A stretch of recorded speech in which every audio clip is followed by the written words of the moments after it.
In May 2000, the Wake County Human Services Board, which is appointed by the Wake County Board of Commissioners, adopted regulations governing the testing in recreational waters and beaches in Wake County.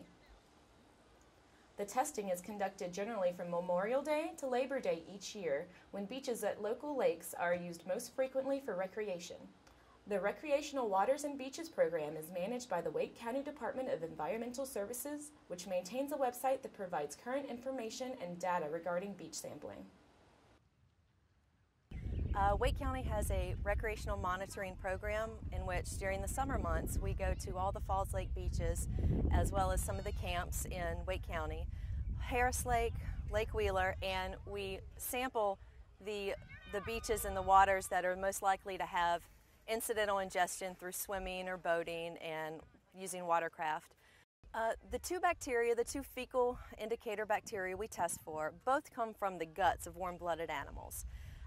So it lets us know when we find them in the water that there is a source of fecal contamination.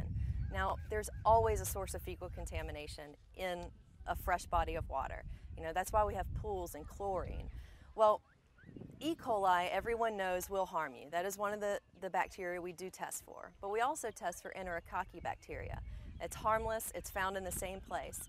The questions that then come up are, is that a fresh contamination? Is that always there in the lake? And that's what we're really trying to get a handle on and regularly monitor so you, the public, can understand what's the best way to assess your risk. During the summer months, our recreational program is typically, we go to the high-use beaches, such as Falls Lake beaches at Beaver Dam, Sandling, Holly Point, as well as Lake Wheeler and the Crabtree Lakes, where we have more people swimming, more heads under the water. So we monitor those every single week. We notice that these are above the action levels. We proceed to close the beach down, because when they're over the action level, there have been epidemiological studies that show when we've exceeded this action level, the incidence of waterborne illnesses increase dramatically. Our sampling procedure is to wade out into the water at least 3 feet. And we have 100 milliliter bottles, one for the enterococci and one for the E. coli. We label it with the time and the temperature of the water, and we take a stroke down and away at least 18 inches below us to get a good representative water column of what's going on in the water. And we try to go to the same places of each beach just to stay consistent.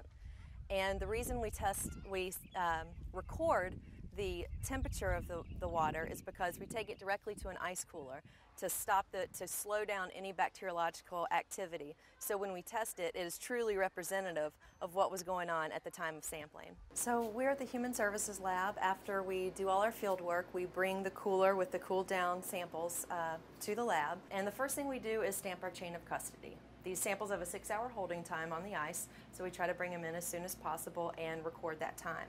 And this is where we basically set up the sample for incubation. With each vial, we'll put either a co-alert or enteralert media into each sample. What that'll do is basically it gives the E. coli and their enterococci food so it can grow. So we can then put it in what we call the quantitrays. The quantitrays they're perfectly sampled out different wells that we seal it in the machine here and then incubate them for 24 hours, each at enterococci and E. coli at their respective temperatures. Once that 24-hour period is complete, we can then read the sample, in which we just put this under a UV light and count each well. The manufacturer has set this up perfectly with the media, the trays, the sealer, and everything, so when we count the small and large wells, we can then refer to a sheet. It gives us our most probable number of colony-forming units, which we then can equate to what's in the water and see if that exceeds or is below our action levels. Also, part of our procedure is setting up controls, a negative control and a positive control. We need to compare distilled water with the media for a negative sample where we should expect absolutely no bacteria, to then test to see if the media is working and our result readings are correct. But also we inoculate the positive samples with enterococci bacteria and E. coli bacteria that we grow here in the lab. It's basically a quality assurance, quality control procedure that we've employed. Our goal for monitoring is to help the public better assess their risk.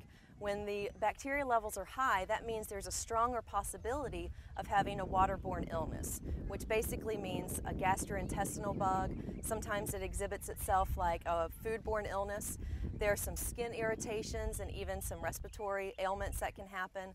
If you are immune compromised, we encourage folks to check our website and to look at the recent bacteriological sampling, and so you can make a better decision about how you want to use the water body.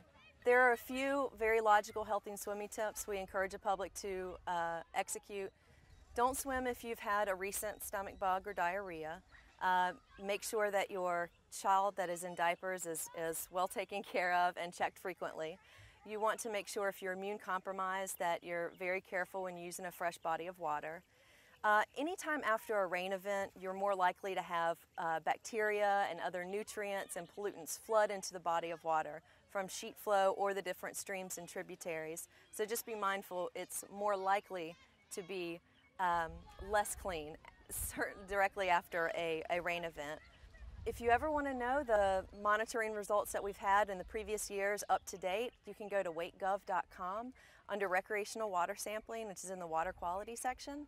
You can look at all our maps. We have a up-to-the-minute interactive map that shows what exactly is closed at that day and what is not. You can look at all of our technical data on the website as well. So there's healthy swimming tips, links to the EPA and CDC website, so you can have as much information as possible when you use the swimming areas.